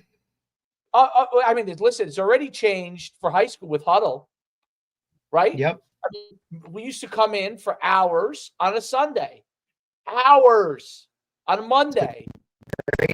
To break it down. And the guys that put more work into it, like, got better. Now everybody could just click a button and go. Right. So if you're in there for hours, like, we could break down huddle at home, do a great job. Now, some guys like you to be there, but like, you end up discussing something sometimes that you already know the information on. So you should be moving on to the next thing because you already know that information. I think coaches probably are trying to figure out at the high school level. College, they probably already do this, but at the high school level, like, hey, if we're going to meet, it's not going to be like, we shouldn't be wasting our time of the tendencies on the film, because we should already have that from we do, the huddle. But just by clicking a button. Yep. Just by clicking a button, you have that, Now let's talk about, okay, we know what they're doing. We know what we do. Let's talk about how we can defeat them. Is it better technique? Is it a particular play that we can exploit? Let's use our time in meetings on that versus us all right, this is what their tendencies is. Like you could take your huddle spreadsheet right now, Derek. I don't know if you guys tag everything, but if you guys tagged everything and you put it into Yeah, we do. Claude, Yeah, it comes all back. Yep, we get. Oh, yeah. What is that? An AI site? if you put it into Claude, Derek, you'll get a report of exactly what they're doing. Exactly. Yeah, but don't we already get that in Huddle? No, like we don't need to plug it into something. Huddle spits that back and gives me all the percentages and all their stuff. It's not just percentages; it's an actual breakdown of what the actual I'm team confused. does. It's a report. It's literally. Isn't that what the percentages do? Like they say they're in this personnel for this amount of time. They run this play this many times out of this. Percentages. Like it gives you a narrative of what you could do within the game. So what I'm confused. Can attack. What's that? Oh, like it gives you run this play again. They do this, like shit like that. Yes, this could be successful against this. These type of blitzes could be successful against it. Oh, these type of offensive plays, they go. If they run this set, they're 100% on this. The AI will then tell you, here's a couple of blitzes or a couple of sets defensively that could stop this effectively. So you could take that information. You might have that already in, but you could actually now focus on, oh, okay, an A/B blitz would be the best blitz. And then now it'll come down to like, do people trust that AI? Like, like, okay, they're just like when you used to go and get information from a certain website, and it was like, how reliable is that website? Like, are we going to 100% trust everything AI says that it's 100% true? That's I think where coaches will come to question. Well, the question will be eventually is, do you have a higher level of understanding of football than AI? So eventually AI will have all the inputs of every offense, every defense, every blitz of all time in there, which there's no way any of us can know that. Yeah. Eventually that'll all be in there. And then you plug in all your huddle sheet, and it's going to say to you, hey, your percentages like you might get from huddle, but now you're going to get a report of how to attack it. And you could do that now, by the way. I've done it already, and it was 100% right. I can't get everybody to listen to what I'm telling them from that standpoint yet, because they're like, huh? I'm like, yeah, like this is right. But I'm saying eventually you will. Eventually people will, So, and I don't think it within short order. I'm like 2 to 3 years, Derek. 2 to 3 years max. Oh, I mean, it's moving fast. Like it'll be. There's already systems being built. Like I get emails on it, but there's already systems being built. But 2 to 3 years max, you will have that information. And then that's what I said. The best coaches will take all that. They'll be able to take the exact plan that's given to them and then construct an elite strategy that makes it different. You know what I'm saying? That makes what they're doing better. Yeah. So, but some of it might be like what would be really, really elite is not only is it doing that, but can it watch your players move, right? And identify technique issues along the way. Like, think about that. Yeah, that'll be crazy. Like, well, so then it's like you're asking it to watch film. What's that? Yep. I said, yeah, then it'll be like, you know what I mean? Then then it'll come to it like, do you even need assistant coaches? Well, you will, because you're going to need the coach. So what we are essentially, we're the hands. Yeah. You know what I'm saying? Like, Derek, you don't have maybe one day a robot will be there coaching, but for a long time, it's going to be, you're going to get all this information and you're going to know the players and the techniques you're going to have to focus on. And you'll be able to really help your player because you're going to be looking at that particular thing with them and you'll realize it. Whereas you probably do it, but you're probably glancing over it for the most part. Of course. Because you're addressing the unit as a whole versus this specific guy is making this mistake. And, but I think AI will do that. That's why it is important for people to figure out, like, what is their skill set? What do they want their skill sets to be? Like, what do they want? Like, what do they want their life to be?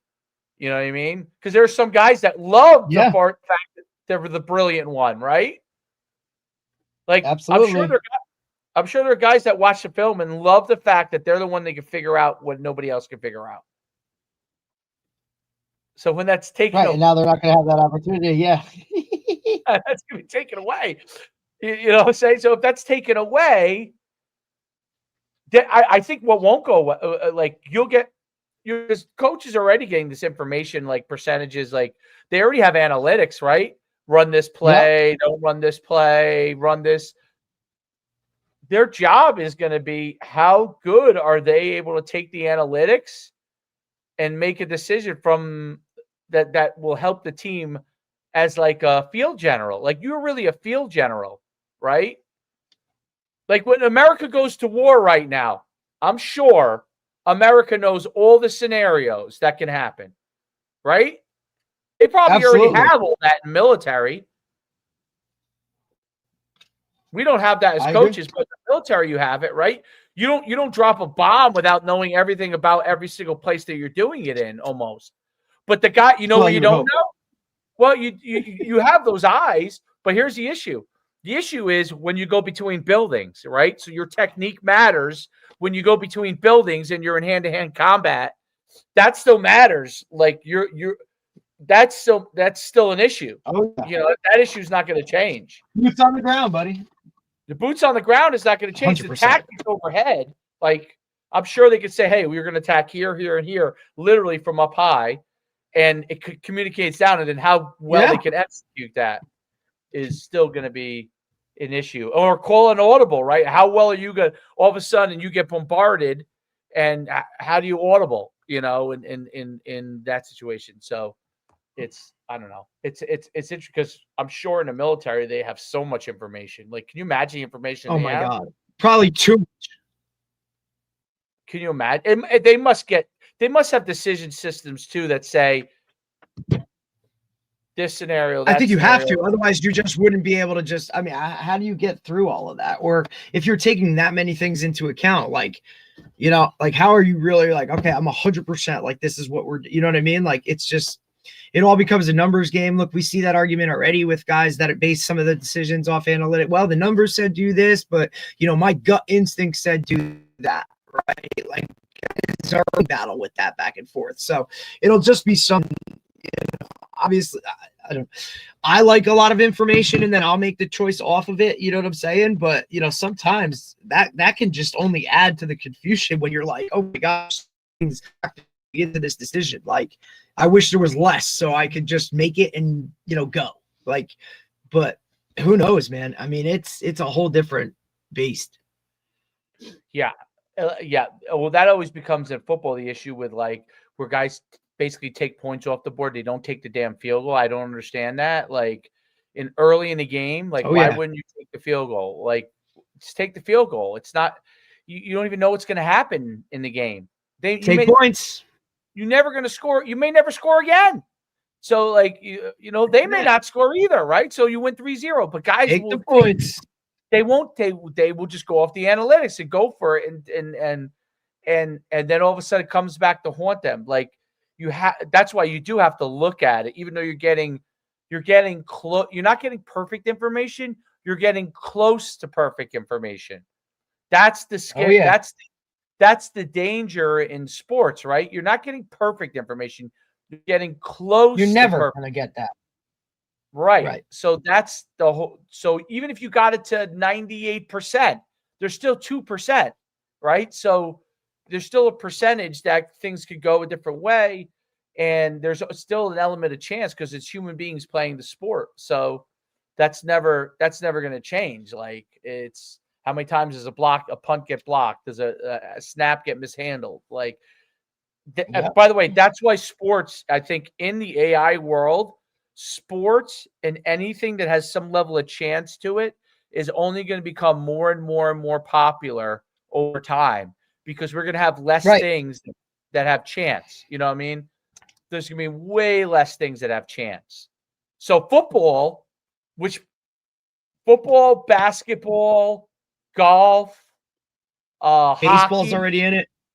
Baseball, all these really high chance related sports where there's a lot of variables that go into place, they're only going to, I think, will become popular. I think it's helped. I think analytics has helped baseball because people are baseball was dying. Yes. So there's still, because there is so much chance still involved in it, because there's so much analytics, you're like, wow, there's still a tie game, in the 11th, and you bring in a pitcher and a guy hits a home run off of him, and the percentage just told you to bring him in because he struck out 90% of these guys, and the guy hits a home run. That's what makes sports so exciting, because you'll see on analytics, he's 90% against left-handers in this situation, and then the guy blasts a home run off of him. It's great. Yeah. There's nothing better than that. That's why that's absolutely. That's why we do it. That's the best part of sports. And that's why I think sports will only become more and more popular. And that also is why you have probably honestly, as AI becomes more and more of a thing, I think more kids are going to play sports because they're going to look at it as like an avenue. Challenge. Or I'm going to prove this wrong. Well, I'm saying, where else are you going to be challenged in life? If you can get every answer to the test, where else are you going to be challenged other than physically? You're not, it's crazy. But anyway, I'll let you go. Have a great day. We'll see you tomorrow. We're back tomorrow. Who do we have tomorrow? Oh, Katie Leclerc. So she's like a big admissions aspect of recruiting, right? Like, from every level. So I'm really juiced to talk to her. She's done it for a long time at a lot of different levels. So I'm really excited to talk to her with the whole admissions process at every level, right? Like, she's been at it and helps recruits kind of deal with all of that kind of stuff. So be really good conversation. That sounds good. I like the diversity of the things we're doing. So very good. And the reason why Twitter's low, like, I looked it all up. Like, usually our Twitter goes through the roof. With what is all this? Like, dude, I had trouble getting on this morning. Like, even my accounts, it was like loading and this and that. And I'm like, what the hell are we doing? A lot of websites are on this whatever this gigantic company server system, Cloudflare. So Twitter's on it. I don't know if it's owned by Amazon or not. I think it might be Amazon, but Twitter's on it. Like, the group that I'm making a lot of my AI sites at, like, I'm using AI to help with these sites I'm making. They're on it. That's the only reason I knew at first, because I logged on this morning. I'm like, what's going on? Then I went on Twitter. I couldn't get on Twitter. Then I went on a bunch of sites that I normally go to. They're all on this. We're on this platform. Twitter is still slowly, it's obviously not perfect because it's not integrating it the way that it did before. Normally it's like 100 and something viewers right away with Twitter. So it's because of that. I'm sure not all the servers are up. You know what I mean? So anyway, it should be. I'm sure it'll be fixed. But, dude, that's how dangerous the whole thing is, because somebody can hack it. And you're done. You're done. We're back. We're back to the beginning. Better make fire. Better know how to make fire. You know how to make fire? Gotta love it, buddy. Gotta love it. I'll talk to you later. All right, buddy. Have a good day. All right, bye.